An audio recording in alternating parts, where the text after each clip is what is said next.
जय हिंद बच्चों। तो पिछली बार सवाल ईपी फाइट कॉमन सेलिंग रामदेव मिश्रा फिग एंड वेस्ट ग्रोथ कर्व के ऊपर था, और जीपीपी एनपीपी के ऊपर था, ट्रॉपिक लेवल पे था, ex situ in situ conservation आईवीएल कोऑर्डिनेट के ऊपर था।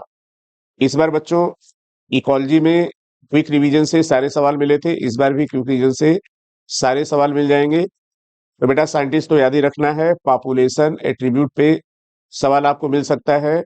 पॉपुलेशन डेंसिटी को कौन से फैक्टर इफेक्ट डालेंगे, ग्रोथ कर्व तो बेटा इंपॉर्टेंट है। इंटरएक्शन से बेटा एक सवाल आपको जरूर मिलेगा। अगर बेटा हम लोग इकोसिस्टम की बात करें तो डिकम्पोजिशन से एक सवाल आपको जरूर मिलेगा, 100% पेपर में देख लीजिएगा। और इसी के साथ साथ बच्चों ट्रॉफिक लेवल के साथ फूड चेन, फूड वेव और पिरामिड। अगर बेटा बायोडाइवर्सिटी में आपको सारे डेटा याद रखना पड़ेगा, और याद रखिएगा ये जितने भी रेड डेटा बुक हैं, इंडेंजर्ड हैं, एक्सटिंक्ट स्पीसीज हैं, थ्रेटेंड स्पीसीज हैं, इन पे सवाल मिलेगा। Pole to equator, equator to pole पे कैसे वेरिएशन होता है, इस पे सवाल मिलेगा।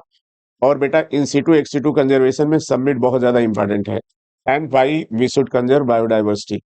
और ट्रॉपिकल एमेजोनियन रेन फॉरेस्ट में कौन कितना परसेंट है ये आपको जानना पड़ेगा।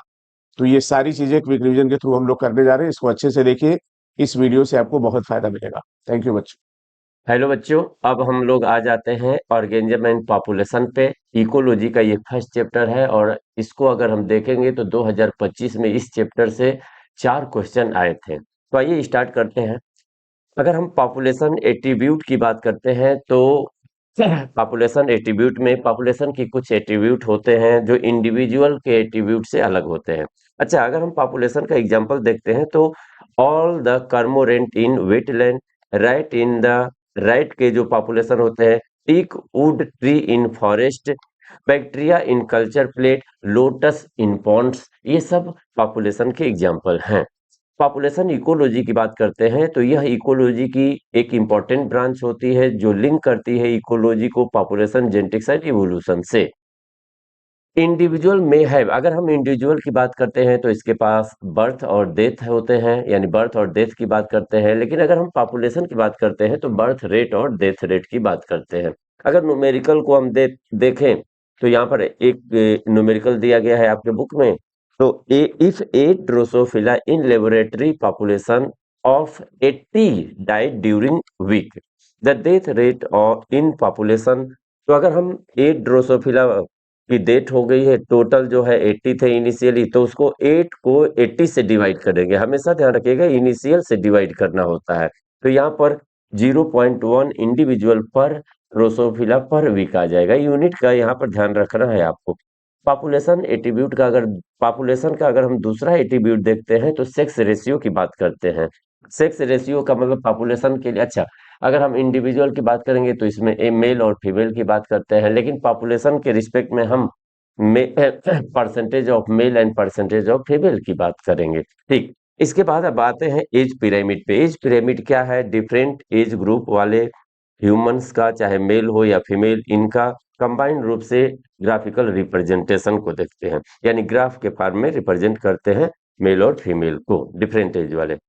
अगर हम देखते हैं एज पिरामिड तो 3 टाइप की एज पिरामिड आती है। एक्सपेंडिंग होती है, स्टेबल होती है, डिक्लाइनिंग होती है। एक्सपेंडिंग की बात करेंगे तो pre reproductivity greater than reproductive. Stable की बात करेंगे तो यहाँ पर pre reproductive equal to reproductive होते हैं।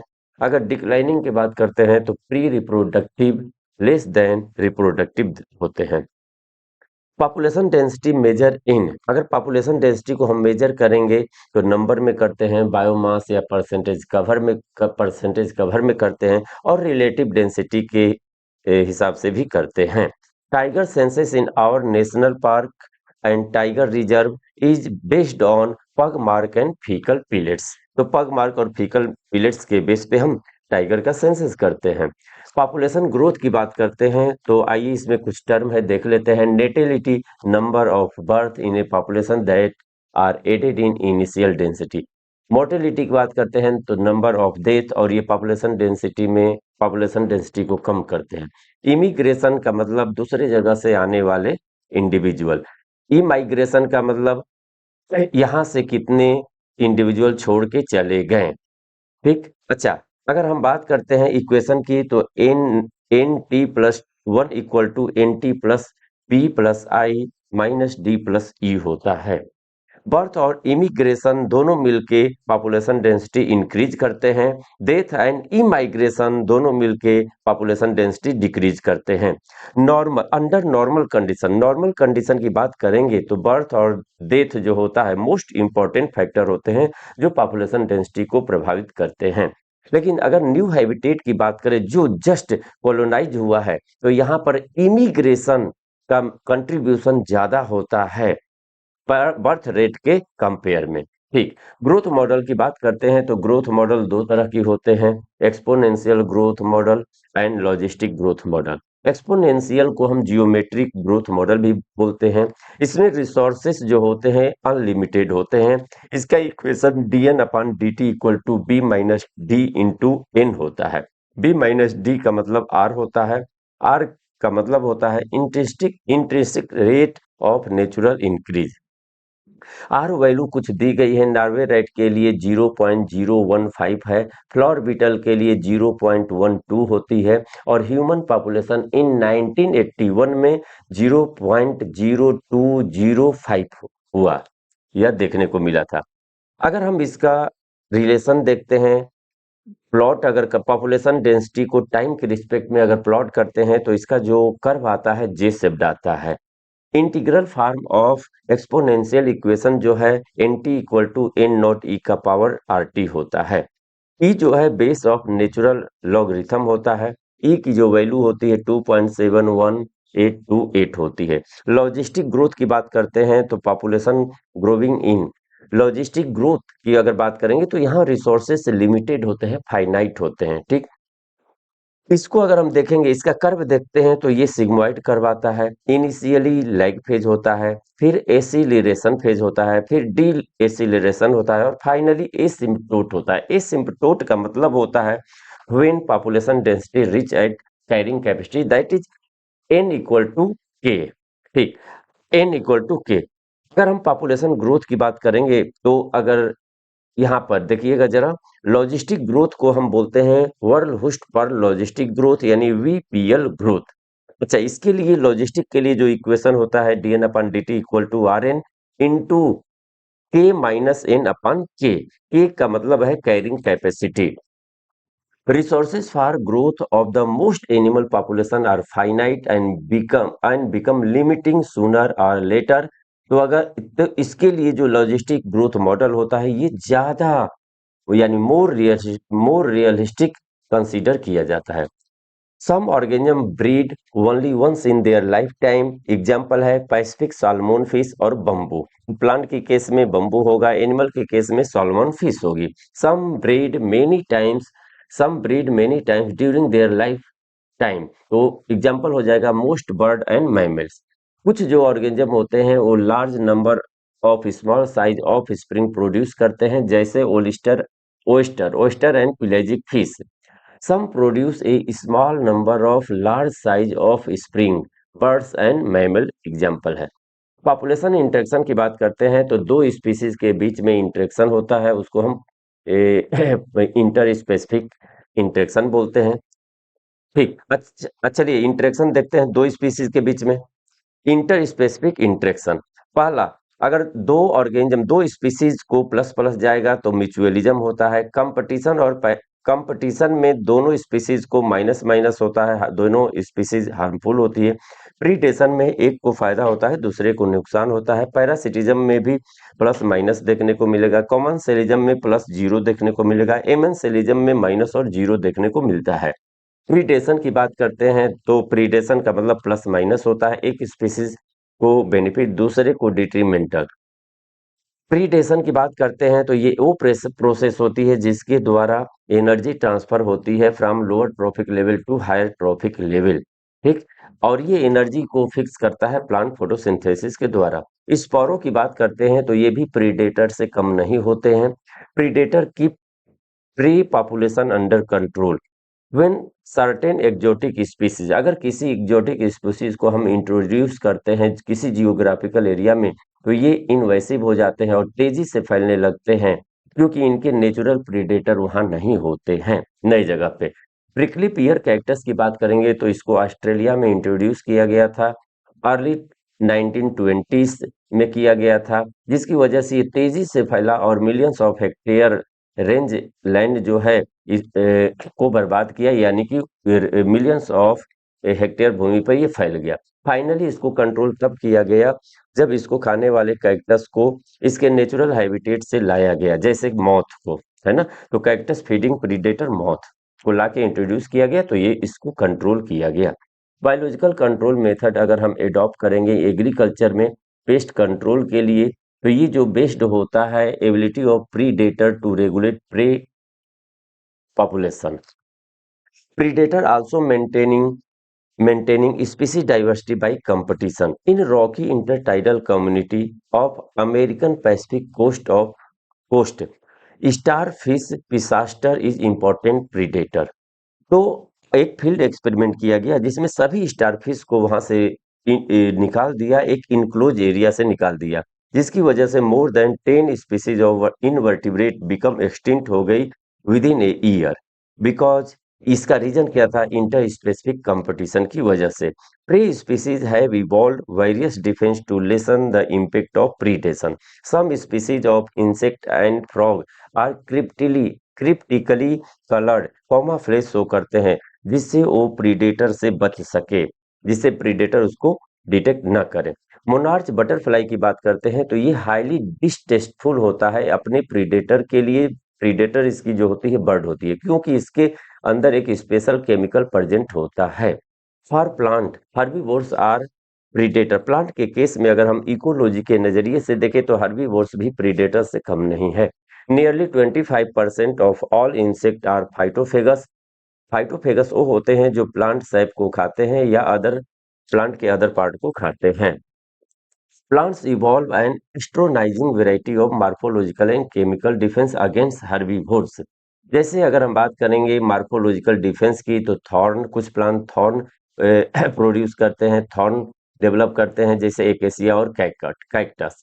Many plant produce and most store chemical that make the herbivores sick when they are eaten, inhibit feeding or digestion, disturb its reproduction or even kill। तो कुछ plant होते हैं जो produce करते हैं chemical, जिसकी वजह से अगर कोई भी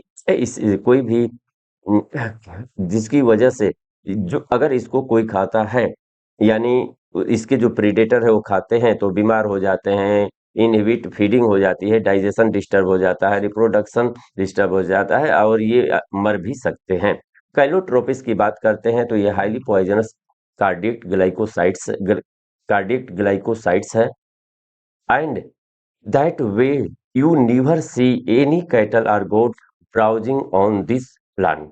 ठीक, wide variety of chemical substance we extract from plant on the commercial scale, जैसे nicotine, caffeine, quinine, strychnine, opium, produce by them actually as defence against grazer and browser. ठीक, अब आ जाते हैं हम कंपटीशन पे। तो कंपटीशन का मतलब माइनस माइनस होता है, और इसमें बेटा दोनों स्पीसीज सफर करती है। अगर डार्विन की बात करेंगे तो डार्विन स्पोक जो है बेटा, डार्विन ने स्ट्रगल ऑफ एग्जिस्टेंस की बात की थी, सर्वाइवल ऑफ द फिटेस्ट की बात की थी। ही कन्विंस्ड दैट, इनका मानना था कि इंटर स्पेसिफिक कंपटीशन एक पोटेंट फोर्स है ऑर्गेनिक इवोल्यूशन के लिए।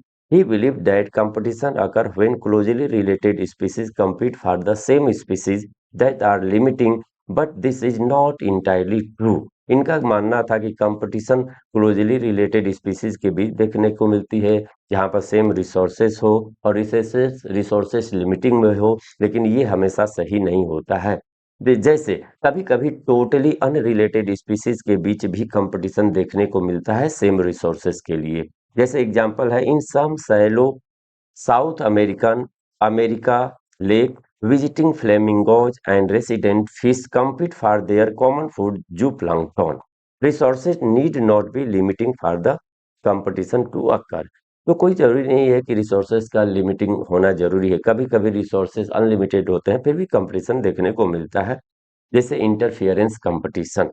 गॉस एंड अदर एक्सपेरिमेंट की बात करेंगे तो ये इनका कहना है कि when resources are limited the competitively superior species will eventually eliminate other species, यानी इंफीरियर को इलिमिनेट कर देते हैं।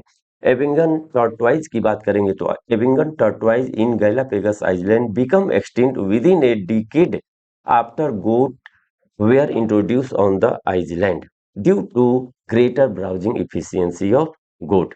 तो greater browsing efficiency of goat की वजह से जो एविंगन टार्टवाइज थे वो एक्सटिंक्ट हो गए हैं, है ना, विद इन ए डिकेड में। ठीक, अच्छा, अगर हम बात करते हैं कॉम्पिटिटिव रिलीज की, तो इसमें एक species whose A species whose distribution is restricted to small geographical area because of presence of competitively superior species. But when superior species removed, then species become dramatically increase। यानी अगर superior species को अगर हम हटा दें तो inferior species तेजी से फैलने लगते हैं, है ना। इसको हम बोलते हैं कॉम्पिटिटिव रिलीज। इसमें कंपटीशन कम होने को देखना कम हो जाता है। तो अब जब सुपीरियर स्पीसीज को हम रिमूव करते हैं तब कॉर्नेल इलिगेंट फील्ड एक्सपेरिमेंट की बात करते हैं। तो ये कॉलन इलिगेंट फील्ड एक्सपेरिमेंट, तो जो कॉर्नेल साहब थे इन्होंने rocky sea coast of Scotland पे एक्सपेरिमेंट किया था और यहाँ पर सुपेरियर जो स्पीसीज थी बार्नेकल बालनस था जो डोमिनेंट था। अच्छा, इसकी वजह से जो स्मॉलर बारंकल थे कैथामिलस वो यहाँ से क्या हो गए, एलिमिनेट हो गए।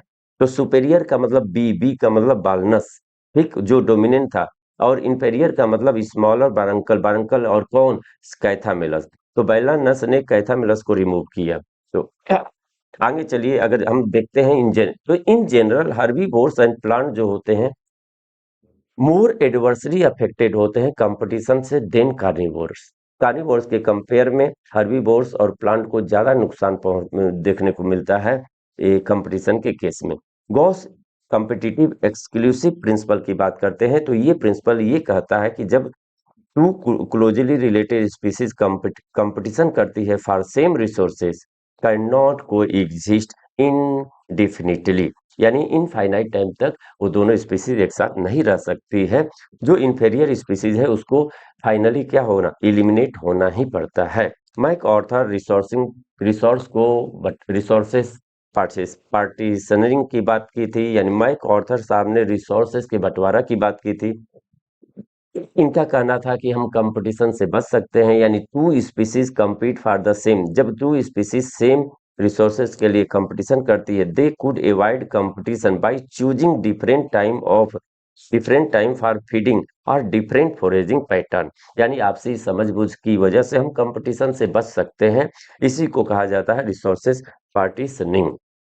ठीक, इन्होंने शो किया 5 closely related species of warbler living on the same tree were able to avoid competition and coexist, और साथ साथ रहती थी due to behavioural difference in the their foraging activity. अब आ जाते हैं पैरासिटिज्म पे, तो इसमें भी प्लस माइनस का ये इंट्रेक्शन है, प्लस माइनस का इंट्रेक्शन है। आइए देखते हैं, पैरासिटिक मोड का मतलब होता है फ्री में रहना, फ्री में खाना। Parasite has to evolve mechanism to counteract and neutralise them in order to be successful with the same host species. Parasitic mode of the life ensure करता है फ्री लॉजिंग एंड मील्स। ठीक, parasite evolve special adaptation such as, parasite कुछ अपने अंदर special adaptation develop करते हैं, जैसे unnecessary sense organ को ये त्याग देते हैं, इनके पास एडहेसिव पैड होते हैं, डाइजेस्टिव सिस्टम को भी ये त्याग देते हैं, हाई रिप्रोडक्टिव कैपेसिटी होती है। अच्छा, अगर हम ह्यूमन लिवर फ्लू की बात करते हैं तो इसके दो इंटरमीडिएट होस्ट होते हैं, snail and fish. Majority of parasites harm the host. They may reduce the survival, growth and reproduction of the host and reduce its population density. Ectoparasite की बात करते हैं तो ये बॉडी सरफेस पे रहते हैं होस्ट ऑर्गेनिज्म के, जैसे एग्जांपल है lice on human, tick on dogs, marine fish and copepod. तो कोपपोड होता है एक्टोपैरासाइट और ये किस पर, कुछ मरीन फिश पे रहते हैं। कसकटा हेज प्लांट पे पाए जाते हैं। कसकटा की बात करते हैं तो ये लॉस्ट कर देते हैं chlorophyll and leaves in during course of evolution. It drive nutrition from the host plant which its parasitizes. Parasites. Endo parasite की बात करेंगे तो जो बॉडी के अंदर रहते हैं पैरासाइट वो एंडो पैरासाइट कहलाते हैं। डिफरेंट पार्ट में रहते हैं। Life cycle of endo parasite are more complex because of their extreme specialisation. Their morphological and anatomic इन जो पैरासाइट इंडो पैरासाइट होते हैं इनके morphological anatomical feature are greatly simplified होते हैं, लेकिन रिप्रोडक्टिव पोटेंशियल एम्फेसाइजिंग होते हैं। ब्रूड पैरासिटम की बात करेंगे तो ब्रूड पैरासिटिज्म का एग्जाम्पल जो है कुकू यानी कोयल एंड क्रो है, दोनों बर्ड्स है। Egg of parasitic bird have evolve to resemble the host egg in size and colour. तो कुकू और क्रो का जो है एग का जो बेटा एग जो होते हैं सिमिलर होते हैं साइज में और कलर में। तो जो कुकू होती है अपने एग को क्रो के नेस्ट में रख देती है और क्रो पहचान नहीं पाती है अपने एग को और कुकू के एग को। ठीक इस रिलेशन को हम बोलते हैं brood parasitism.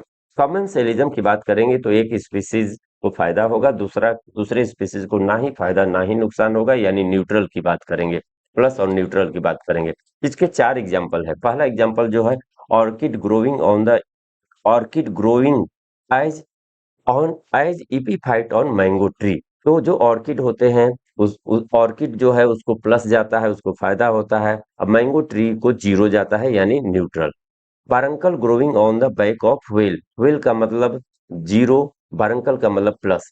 Cattle egret and grazing cattle, cattle egret plus है, ग्रेजिंग कैटल का मतलब zero. Sea anemone and clown fish, sea anemone zero है, क्लॉन फिश को प्लस जाता है। म्यूचुअलिज्म की बात करते हैं तो इनमें इस इंटरेक्शन में दोनों स्पीसीज को फायदा होता है, दोनों को प्लस जाता है। जैसे एग्जाम्पल की बात करेंगे लाइकेन, लाइकेन का मतलब एल्गी और फंगस का एसोसिएशन। माइकोराइजा में जो है फंगस होते हैं, फंगस एसोसिएट होते हैं हायर प्लांट के रूट के साथ। फिर प्लांट और एनिमल का रिलेशन हम देखेंगे। फिर इसमें जो है चौथा है फिग एंड वेस्प का relation.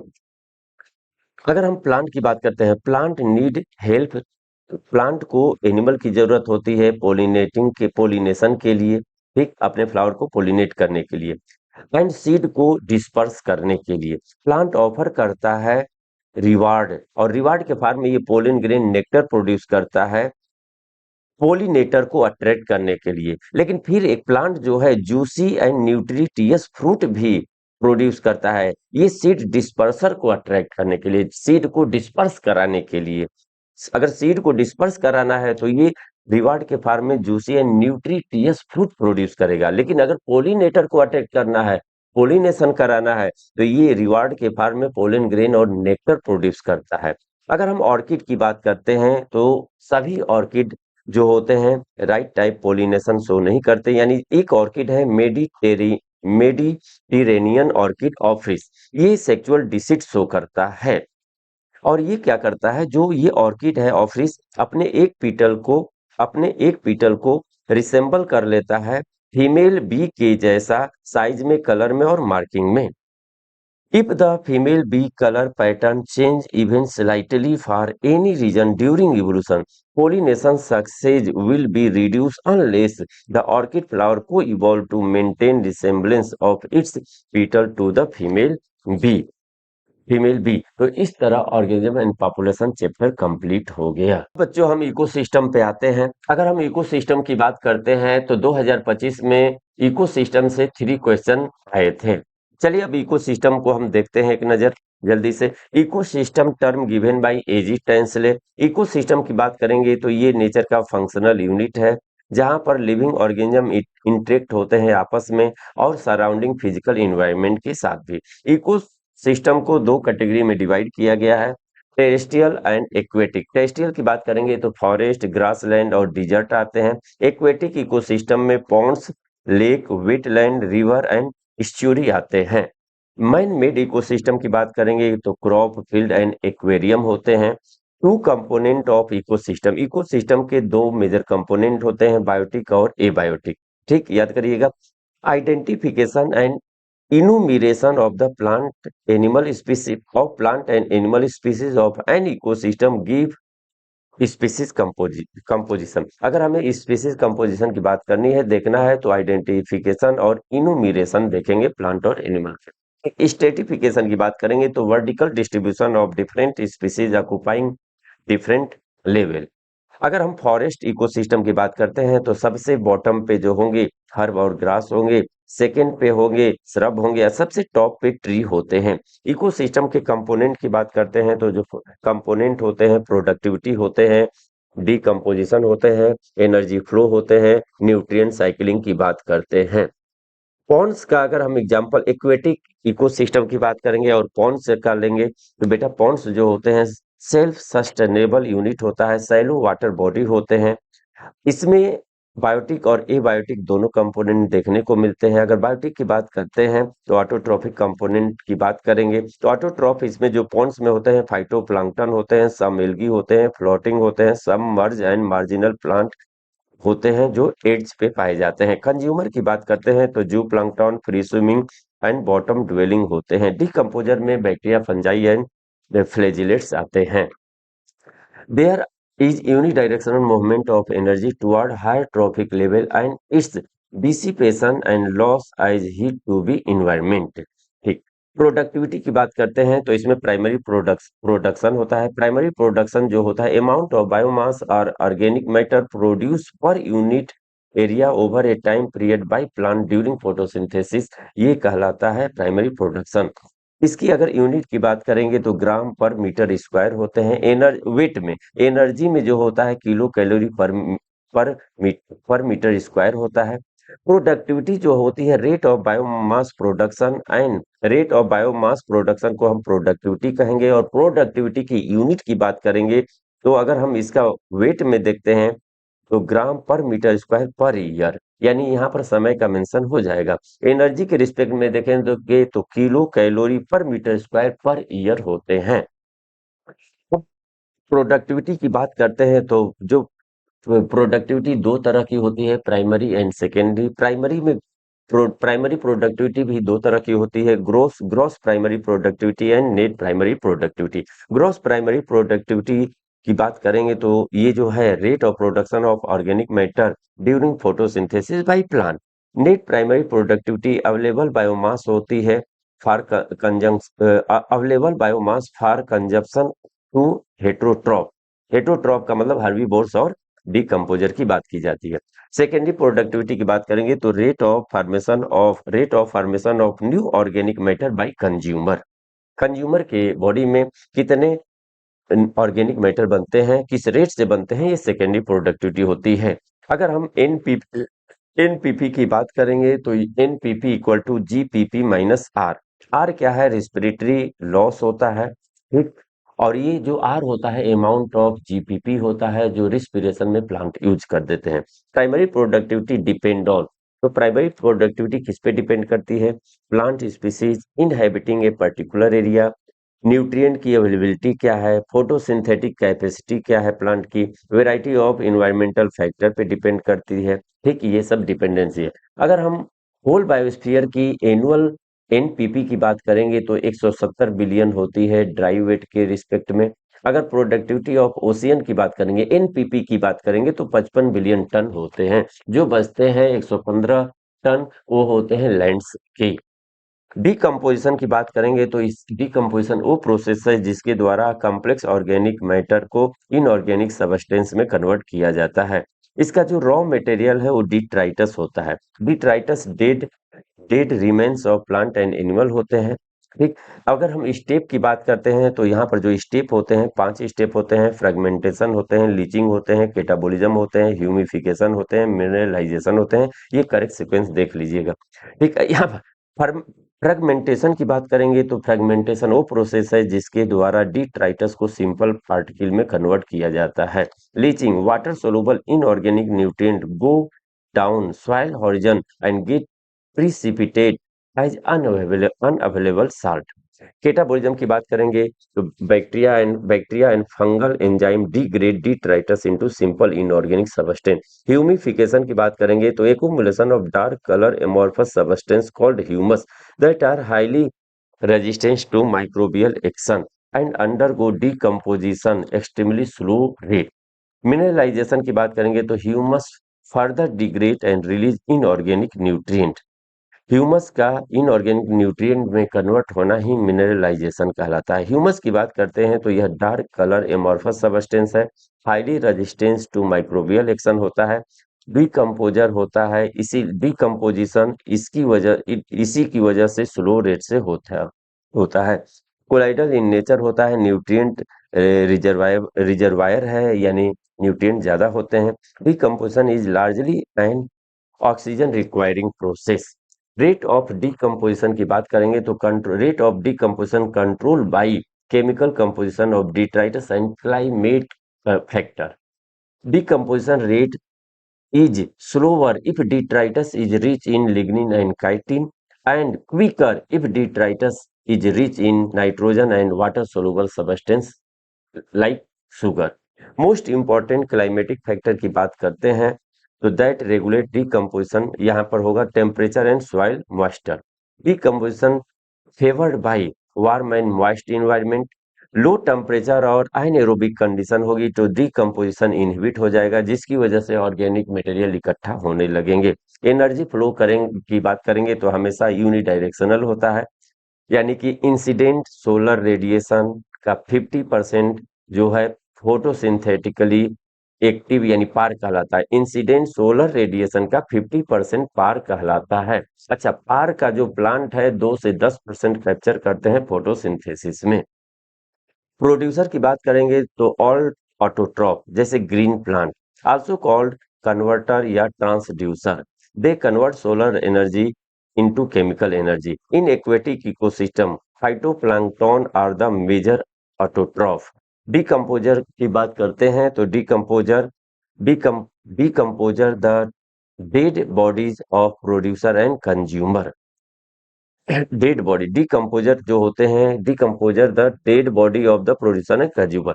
Mainly bacteria and fungi decomposer होते हैं। Bacteria release enzyme decompose into absorb saprotroph osmotrophical. Aquatic ecosystem की बात करते हैं तो जीएफसी मेजर कंड्यूट है for energy transfer. Terrestrial ecosystem में energy flow mainly through DFC होता है। Trophic level and in and ecosystem की बात करेंगे तो प्राइमरी प्रोड्यूसर में अगर होगा प्लांट आते हैं, प्लांट को हम प्राइमरी प्रोड्यूसर कहते हैं, फर्स्ट ट्रॉपिक लेवल पे होता है। ठीक, अच्छा, इसमें एग्जांपल की बात करेंगे तो फाइटोप्लैंक्टन, ग्रास और ट्री जो होते हैं प्राइमरी प्रोड्यूसर ही होते हैं। अगर हम सेकेंड ट्रॉपिक लेवल पे बात करेंगे तो हर्बीवोर्स होते हैं, इनको हम प्राइमरी कंज्यूमर कहते हैं। इसमें जू प्लैंक्टन, ग्रास होपर और काऊ भी आ जाएंगे। सेकेंडरी कंज्यूमर की बात करेंगे तो ये थर्ड ट्रॉपिक लेवल पे होंगे, कार्निवोर्स कहलाते हैं, बर्ड्स, फिश और वोल्फ एग्जाम्पल हैं। टर्सरी कंज्यूमर या इसको हम टॉप कार्निवोर्स भी बोलते हैं, फोर्थ ट्रॉपिक लेवल पे आएंगे। जैसे एग्जाम्पल में मैन आ सकते हैं, लायंस आ सकते हैं। Characteristic of food chain, unidirectional flow of energy, 10% energy transfer to each trophic level. प्रत्येक ट्रॉपिक लेवल के पास 10% एनर्जी ट्रांसफर होती है। 10% जो एनर्जी ट्रांसफर होती है from low to high trophic level. Decomposer not included in food chain. अच्छा, food web की बात करते हैं तो नेटवर्क ऑफ फूड चेन यानी many food chain is interlinked. तो कई फूड चेन मिलके फूड वेब बनाती है। इकोलॉजिकल पिरामिड की बात हम करेंगे तो trophic level represent functional level not species. जो ट्रॉपिक लेवल होते हैं वो फंक्शनल लेवल को रिप्रेजेंट करते हैं, किसी स्पीसीज के को नहीं करते हैं, यानी स्पीसीज के फंक्शन को डिसाइड करते हैं trophic level. A given species may occupy more than one trophic level in the same ecosystem at the same time। तो कोई कई स्पीसीज होती हैं जो सेम टाइम सेम इकोसिस्टम में कई ट्रॉफिक लेवल पे आती हैं। इन मोस्ट इकोसिस्टम, अधिकतर इकोसिस्टम में हम all pyramid of number, energy and biomass upright होते हैं। तो यानी मोस्ट इकोसिस्टम में सभी पिरामिड, जैसे pyramid of number, pyramid of energy and pyramid of biomass, ये क्या होते हैं? अपराइट होते हैं। कुछ एक्सेप्शन होते हैं, जैसे पिरामिड ऑफ बायोमास इन सी में अगर हम बायोमास का पिरामिड देखते हैं तो ये जनरली इन्वर्टेड होते हैं। अगर हम नंबर ऑफ पिरामिड देखते हैं, किसी ट्री पे तो ये स्पिंडल शेप्ड होते हैं। अगर हम फॉरेस्ट में देखते हैं तो इन्वर्टेड भी आते हैं। हम लोगों में के बुक में ट्री वाला एग्जांपल दिया है जिसमें वो है स्पिंडल शेप्ड है। एनर्जी ऑलवेज अपराइट होती है, कभी भी ये इन्वर्टेड नहीं होती। इकोलॉजिकल पिरामिड के कुछ लिमिटेशन है, जैसे same species belonging to more than one trophic level. ठीक। एक कई स्पीसीज एक ही समय में क्या है, एक ट्रॉफिक लेवल से ज्यादा ट्रॉफिक लेवल पे देखने को मिलते हैं, ये लिमिटेशन है। It not included in food web, इनको फूड वेब में नहीं इंक्लूड किया जाता है। Saprophyte have no space in this pyramid, saprophyte भी इसमें नहीं आते। स्टैंडिंग क्रॉप की बात करते हैं तो बहुत ही इंपॉर्टेंट ये टर्म है, वर्ड है। इस ट्रॉफिक लेवल है certain mass of living material at a particular time, इसी को हम स्टैंडिंग क्रॉप बोलते हैं। स्टैंडिंग क्रॉप को हम मेजर करते हैं मास ऑफ लिविंग ऑर्गेनिज्म यानी बायोमास। अच्छा, इसको हम फ्रेश या ड्राई वेट में भी हम मेजर कर सकते हैं। Measurement of biomass in term of dry weight is more accurate, ये मोर एक्यूरेट होते हैं, ड्राई वेट जो है मोर एक्यूरेट होता है। इस तरह ये इकोसिस्टम चैप्टर भी कंप्लीट हो गया। चलिए, थैंक यू बच्चों। चलो आइए बच्चों देखते हैं हम लोग बायोडायवर्सिटी एंड कंजर्वेशन का chapter. Biodiversity is term popularised by sociologist Edward Wilson. He describe combined diversity at all levels of biological organisation. इन्होंने 3 लेवल पर डिस्क्राइब किया था, genetic diversity, species diversity, ecological diversity है। राउल्फा वोमेटोरिया जो एक medicinal plant होता है, growing in different Himalayan ranges, और इसमें जो एक्टिव केमिकल होता है बच्चों वो रेसरपाइन होता है। इंडिया के पास, India has more than 50,000 genetically different strain of rice है और 1000 वेराइटीज ऑफ मैंगो है। Western Ghat have a greater amphibian species diversity than the eastern Ghats. At ecosystem level अगर हम बात करें तो इंडिया में वैरायटी ऑफ इकोसिस्टम पाए जाते हैं। Desert, rain forest, mangrove, coral reef, wetland, estuaries, alpine meadows has a greatest ecodiversity than Scandinavian country like Norway. More than 20,000 species of ants, 3 lakh species of beetles and 28,000 species of fishes and nearly 20,000 species of orchids दुनिया भर में हैं। Biodiversity and conservation are now vital environmental issues of international concern as more and more people around the world begin to realise the critical importance of biodiversity. Total species की अगर हम बात करें IUCN के अकॉर्डिंग तो 1.5 million से more then है, और रॉबर्ट मे के अकॉर्डिंग देखा जाए बच्चों तो 7 मिलियन है। सम एक्सट्रीम एस्टिमेट ये कहते हैं कि 20 से 50 मिलियन तक बायोडायवर्सिटी दुनिया की हो सकती है। IUCN के फुल फॉर्म की बात करें तो international union for conservation of nature, natural resource था, और यही वो संस्था थी जिन्होंने रेड डाटा बुक का निर्माण किया। फॉर मेनी टेक्सोनॉमिक ग्रुप्स की अगर हम बात करें तो स्पीसीज इन्वेंटरीज आर मोर कम टेम्परेट देन ट्रॉपिकल में। अगर हम टेक्सोनॉमिक ग्रुप की बात करें, ज़्यादा जो डिस्कवरीज हुई है स्पीसीज की वो ट्रॉपिकल में हुई है, ना कि टेम्परेट में। और अगर हम इस पूरे एस्टिमेट को 1.5 मिलियन को सपोज करें तो ये कहा जाता है कि जितनी स्पीसीज आप बता रहे हैं उसमें 70% जो है आपकी एनिमल है, और उस 70 एनिमल का भी 70% क्या इंसेक्ट है, मतलब हर 10 एनिमल में 7 इंसेक्ट है। प्लांट्स की अगर हम बात करें तो ये कहा गया कि algae, fungi, bryophyta, gymnosperm, angiosperm comprise no more than 22% टोटल। मतलब अगर 70% आप एनिमल बोल रहे हैं मोर देन, 22% ज्यादा इनकी डाइवर्सिटी नहीं है। और आप देख सकते हैं कि 3 डायग्राम्स आपके बने, एक इनवर्टिब्रेट, एक वर्टिब्रेट, प्लांट्स का। ये डायग्राम बहुत ही इंपॉर्टेंट है, डेटा से पूछ सकते हैं, डायग्राम की लेवलिंग से आपसे पूछ सकते हैं। ठीक है, फिर देखिए number of fungi species in the world is more than the combined total of species of fishes, amphibia, reptile, bird and mammals है। मतलब फंजाई स्पीसीज की अगर आप दुनिया भर में डाइवर्सिटी को देखेंगे तो अगर हम कहें फिशेस, एम्फीबिया, रेप्टाइल और मैमल इनसे ज्यादा होती है। These estimate do not give any figure for prokaryote. Prokaryote की बायोडाइवर्सिटी के बारे में इस पे कहीं कोई मेंशन नहीं है, याद रखिएगा। आइए वो जो देखते हैं, नेक्स्ट 16 पॉइंट देखते हैं। लिखा conventional taxonomic methods are not suitable for identifying microbial species and many species are simply not considerable. ऐसा इस वजह से है क्योंकि जो हमारे कन्वेंशनल ट्रेडिशनल टेक्सोनॉमिकल मेथड्स हैं किसी एनिमल, प्लांट या किसी भी ऑर्गेनिज्म को आइडेंटिफाई करने, क्लासिफाई करने को प्रोकैरियोट पर सुटेबल नहीं पड़ता। इसलिए प्रोकैरियोट्स के बारे में हमें कोई साउंड एस्टिमेट नहीं कितने प्रोकैरियोट टाइप के स्पीसीज हैं। बाई बायोकेमिकल और molecular criteria we identify millions species. ठीक, अब India has only 2.4% of world's land area and global species diversity 8.1%। तो ये डेटा से आप ये बात जान सकते हैं बच्चों कि दुनिया के लैंड एरिया केवल 2.4% है, लेकिन ग्लोबल डाइवर्सिटी 8.1, 4 गुना। और इसीलिए दुनिया की 12 मेगा डाइवर्सिटी कंट्रीज में, वर्ल्ड में इंडिया का नाम होता है। Point number 20, in India nearly 45,000 species of plant, और इसका just double animal species record किया गया है। अगर रॉबर्ट मे का जो डेटा उन्होंने बताया था कि 7 मिलियन था, तो उसके हिसाब से देखा जाए पूरी दुनिया में केवल अभी 22% टोटल स्पीसीज की डिस्कवरी हो पाई। मतलब जितनी स्पीसीज रॉबर्ट मे ने बताई है 7 मिलियन, उसका केवल 22% ही अब तक डिस्कवर हो चुका है। और अगर देखा जाए इंडिया में इस डेटा को माना जाए तो लगभग 1 लाख प्लांट होंगे और लगभग 3 लाख से ज़्यादा एनिमल स्पीशीज खो जाने बाकी हैं। लैटिट्यूडनल ग्रेडियंट की अगर हम बात करें तो डाइवर्सिटी इक्वेटर पे सबसे ज़्यादा होती है और सबसे कम पोल पे होती है। जैसे जैसे आप इक्वेटर से पोल जाएंगे डाइवर्सिटी घटेगी, पोल से इक्वेटर आएंगे डाइवर्सिटी बढ़ेगी, और इसी को बोलते हैं लैटिट्यूडनल ग्रेडियंट पैटर्न।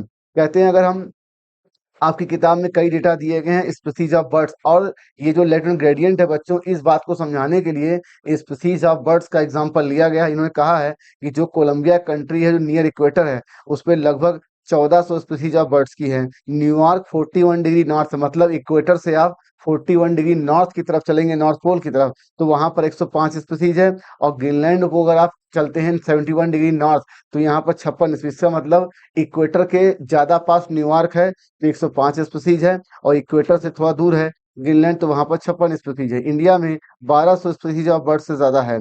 कहते हैं कि डेटा लिखा हुआ है कि ट्रॉपिकल रीजन में एक फॉरेस्ट है like Ecuador has up to 10 times as many species of explore plant as a forest of equal area as a temperate region like Midwest of USA. तो इस बात से ये बात होगी ट्रॉपिकल के फॉरेस्ट को अगर इक्वल एरिया का लिया जाए तो वहां पे डाइवर्सिटी ज्यादा होती है।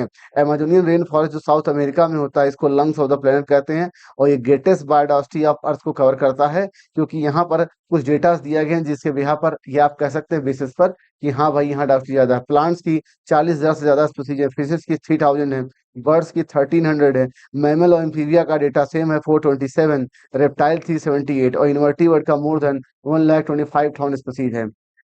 Point number 25, scientist estimates that in these rain forest at least 2 million insect species waiting to be discovered. Scientist ये कहना चाह रहे हैं कि भले ही 1,25,000 इंसेक्ट आपने अब तक ढूंढे हैं, अभी भी 2 मिलियन आपके ढूंढे जाने बाकी हैं, मतलब 20 लाख से अधिक और ढूंढ सकते हैं। अब देखिए स्पेशल क्या खास बात है स्पेशल अबाउट ट्रॉपिकल लैटिट्यूड में, tropical latitude have remain relatively undisturbed for millions of years. Tropical environment are less seasonal, more constant and predictable as compare to temperate, more solar energy is available in the tropics, so more productivity and greater diversity occurs है। Species worldwide are facing, कहते हैं कि जिस हिसाब से human की activities अलग अलग फॉरेस्ट में और इरेगुलर एक्टिविटीज हो रही हैं उसकी वजह से बहुत सारी स्पीसीज जो है थ्रेट को फेस कर रही हैं। अगर देखा जाए तो लगभग मोर देन 15,000 स्पीसीज जो हैं आपके थ्रेट को फेस कर रही हैं, और इनमें से लगभग 650 से ज्यादा इंडिया में है। और अगर आप अलग अलग टेक्सोनॉमिक ग्रुप का डेटा दिया हुआ है जिसके जिसके बेस पर आप ये कह सकते हैं बच्चों कि हाँ भाई कौन सा टेक्सोनॉमिक ग्रुप कितना थ्रेट को फेस कर रहा है। 12% बर्ड्स का डेटा है, 23% मैमल है, 32% एम्फीबिया है, और 31 जिम्नोस्पर्म है। और इस डेटा से ये बात मालूम होती है कि मोर वल्नरेबल टू एक्सटिंक्ट कौन है, एम्फीबियंस। इकोलॉजिस्ट ने इस बात को वार्न किया है कि जिस जिस हिसाब से ह्यूमन की एक्टिविटीज चल रही हैं अगर ऐसा ही चलता रहा तो 100 से लगभग अगले 100 सालों में हम अपनी डाइवर्सिटी का 50% खो देंगे, जिसे बनाने में नेचर को मिलियंस ऑफ ईयर्स लगे। So ecologists warn that if the present trend continue, nearly half of all the species on Earth might be wiped out within the next 100 years. Loss of biodiversity, point number 28. Loss of biodiversity may lead to decline. कहते हैं कि किसी भी area किसी भी habitat से अगर biodiversity का लॉस होगा तो वहाँ क्या समस्याएं क्या प्रॉब्लम्स क्रिएट होंगी। Decline in the plant production, lower resistance to environmental perturbations, increase variability in certain ecosystem process like plant fertility, water use, pest and disease cycles. अब पॉइंट नंबर 29, बच्चों काज ऑफ बायोडाइवर्सिटी, कहते हैं कि चलिए मान लेते हैं कि जिस हिसाब से बायोडाइवर्सिटी का लॉस हो रहा है तो इसके लॉस होने की कोई ना कोई वजह तो होगी बच्चों। कॉज ऑफ बायोडाइवर्सिटी लॉस, जिसे हम इविल क्वार्टेड, जिसे खराब चौकड़ी कहते हैं, चार ऐसे वर्ड्स जो कि खराब हैं, बैड हैं। तो इविल क्वार्टेड में पहला नाम आता है हैबिटेट लॉस एंड फ्रेगमेंटेशन, दूसरा ओवर एक्सप्लॉयटेशन, तीसरा एलियन स्पीसीज इन्वेजन, चौथा को एक्सटिंक्शन, और इसमें सबसे मोस्ट इंपॉर्टेंट क्या है, habitat loss of fragmentation. Point number 30, tropical rain forest एक समय पर 14% पूरी दुनिया हमारे अर्थलैंड एरिया का था, जो कि आज 6% से ज्यादा नहीं है, मतलब लगभग 8% लॉस हो गया। आपसे पूछेंगे कि how much loss of the, तो कहना बताएंगे आप 8%। क्यों? 14% तो आपका था, आज 6% बचा है, मतलब 8% के आसपास लॉस हो चुका है। एमेजोनियन रेन फॉरेस्ट में 20% ऑफ टोटल ऑक्सीजन पूरी दुनिया का आता है थ्रू फोटोसिंथेसिस, इसलिए इसको लंग्स ऑफ द प्लेनेट कहते हैं, याद रखिएगा। पॉइंट नंबर 32, लिखा millions of the species is being cut cleared for cultivating, और कहते हैं कि ये जो ट्रॉपिकल जो आपके कट कर रहे हो ये किसके लिए, आपने सोयाबीन की खेती करने के लिए, आपने ग्रासलैंड बनाने के लिए, और बीफ कैटल की रेजिंग के लिए आपने किया है। याद रखिएगा, mammals bird require large territory and certain animals with migratory habit are badly affected link to population decline. कहते हैं many species extinct in last 500 years due to over exploitation by human, जैसे कि Steller sea cow, passenger pigeon. अब देखिए, Nile perch introduce into Lake Victoria in east led to the extinction of more than 2000 species of cichlid fin lake. Nile perch एक बड़ी मछली थी, याद रखिएगा। उसके बाद इन्वेजन व्हीट स्पीशीज लाइक, अब देखिए कैरेट ग्रास पार्थेनियम है और इसका जिक्र आपने कहाँ पढ़ा है, पॉलन एलर्जी में, याद रखिएगा व्हीट के साथ। फिर लिखा लेंटाना वाटर हाइसिन, जिसे आप टेरा ऑफ बंगाल कहते हैं, आइकोनिया crassipes. African catfish Clarias gariepinus recently introduction for aquaculture purposes है। Threat to indigenous catfish in our rivers. colonization of tropical Pacific Iceland by human led to the extinction of more than 2000 species of native birds। कहते हैं कि Pacific Iceland में human की colonisation हुई, जिसकी वजह से वहां की 2000 स्पीसीज से ज्यादा क्या हो गई, एक्सटिंक्ट हो गई। आईयूसीएन 2004 का एक डेटा है बच्चों, जिसने ये बताया है कि 784 स्पीसीज आपकी एक्सटिंक्ट हो चुकी हैं, जिसमें पिछले 5 सालों में, जिसमें 338 वर्टिब्रेट, 3 इनवर्टिब्रेट और 87 प्लांट्स हैं। अब कौन सी स्पीसीज कहाँ से एक्सटिंक्ट हुई है पिछले 20 सालों में, वो एग्जांपल इन्होंने दिया गया। आप देखो, डोडो की बात करें मॉरिशस से। अब ये भी एक डेटा और भी बच्चों की पिछले 20 सालों में 27 स्पीसीज रिसेंट एक्सटिंक्ट हुई है, और जो 5 सालों में हुआ है उनमें आप देख सकते हैं डोडो मॉरिशस से एक्सटिंक्ट हुई है, क्वागा अफ्रीका से, थाइलासीन ऑस्ट्रेलिया से, और स्टीलर सीकाउ रसिया से। इसमें से क्वागा, थाइलासीन, ऑस्ट्रेलिया, स्टीलर सीकाउ ये मैमल्स हैं, डोडो बर्ड है। सी सब स्पीसीज ऑफ टाइगर्स, बली जवान कैस्पियन, ये भी आपके एक्सटिंक्ट हो चुके हैं। एलेक्जेंडर वान हम्बोल्ट एक जर्मन नेचुरलिस्ट जियोग्राफर थे, जिन्होंने स्पीसीज एरिया रिलेशनशिप दिया। इन्होंने ये बताया किसी भी एक बड़े हैबिटेट में अगर आप इंटर करते हैं तो एक समय पर जैसे जैसे आप एरिया बढ़ाते जाते हैं डाइवर्सिटी बढ़ती है, लेकिन एक समय के बाद वही स्पीसीज बार बार रिपीट होती है तो डाइवर्सिटी नहीं बढ़ती, नंबर ऑफ इंडिविजुअल बढ़ते हैं, तो ये स्पीसीज एरिया के साथ ये घटने कांस्टेंट हो जाता है, याद रखिएगा। Relationship between species richness and area for a wide variety of taxa, angiosperm plant, bird, bat, fresh water fishes. ये क्या है, रेक्टेंगुलर हाइपरबोला, और जिसका फॉर्मूला एस बराबर सी ए की पावर जेड है। लॉग स्केल पे इसको आप निकालते हैं, लॉग एस बराबर log C plus Z log A, जो कि एक स्ट्रेट लाइन आता है। यहाँ पर एस क्या, रिग्रेशन कोफिशिएंट है। स्पीसीज रिचनेस एस की वैल्यू जितनी ज्यादा होगी स्लोप उतना ज्यादा होता जाएगा, तो बोलेंगे हाई एस वैल्यू। जेड की वैल्यू जितना ज्यादा आप बढ़ाते जाएंगे उतनी ज्यादा स्पीसीज डाइवर्सिटी बढ़ेगी पर यूनिट एरिया, रखिएगा। जेड क्या, slope of line regression coefficient, Y intercept है। फॉर टेक्सोनॉमिक ग्रुप की बात करें अगर जेड की वैल्यू, तो 0.1 से 0.2 वेरी करती है। पूरे के पूरे एक इंटायर कॉन्टिनेंट के लिए बात करेंगे 0.6 से 1.2 होती है, और फ्रूगीवोरस बर्ड या मैमल 1.15 है।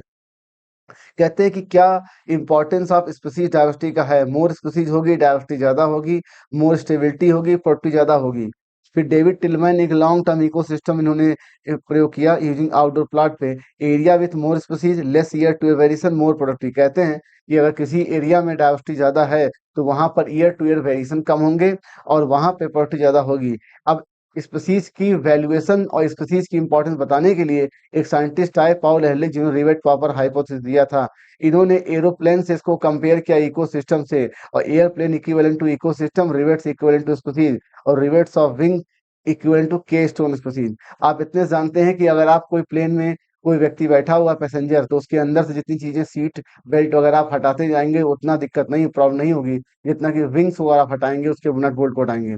बायोडायवर्सिटी कंजर्वेशन भी जरूरी है, तो कहते हैं बायोडायवर्सिटी क्यों कंजर्व करें, इसके 3 एस्पेक्ट्स हैं। पहला नैरोली टू बॉडी टू, और उसके बाद इथिकल। नैरोली यूटिलाइजेशन में हम ये करते हैं इकोनॉमिक इंपॉर्टेंस के बेस पर, एस्पेक्ट्स पे आप चीजों को करते हैं। तो लिखा कि for human benefits from nature food and product of medicinal importance we provide more than 25% of drugs currently sold in the market worldwide derived from plant. At 25,000 species of plant contribute to the traditional medicine used by native people worldwide. Bioprospecting, exploring molecular, genetic and species level diversity for product of economic importance.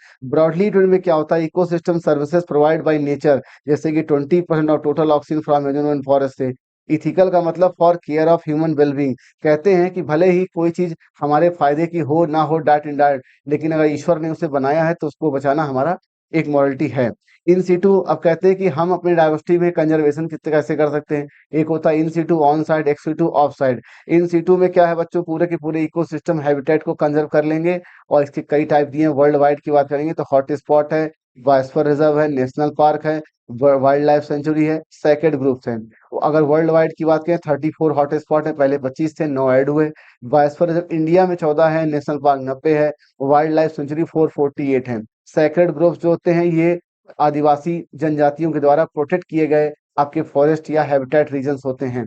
Endemism क्या है? कोई species कहीं पाई जाती है, इसके अलावा कहीं नहीं पाई जाती, जैसे कंगारू ऑस्ट्रेलिया में पाया जाता है और कहीं नहीं पाया जाता, उसे बोलते हैं एंडेमिज्म, और ये हॉट स्पॉट का कैरेक्टरिस्टिक फीचर है। उसके बाद 3 of these hot spot India में क्या-क्या है? Western Ghat and Sri Lanka, Indo Burma Himalaya. Hot spot put together cover less than 2% of Earth's land area and reduce the ongoing mass extinction by almost 30%. Sacred groups की बात करें, Khasi and Jaintia hills in Meghalaya है, Aravalli hills of Rajasthan है, western Ghat of Karnataka Maharashtra है, Surguja and Chanda and Bastar areas of MP है, forest Meghalaya है। ठीक है, उसके बाद बच्चों in Meghalaya the sacred groups are the last refuges for a large number of rare threatened plants है, ex situ और off site, zoological parks, botanical garden, wild life safari park, seed bank, और cryo technique जो है gamete bank, seed bank, pollen bank. Cryopreservation का मतलब low temperature पर किसी चीज को प्रिजर्व करना है। Ex situ conservation are required for urgent measure to save it from the extinction.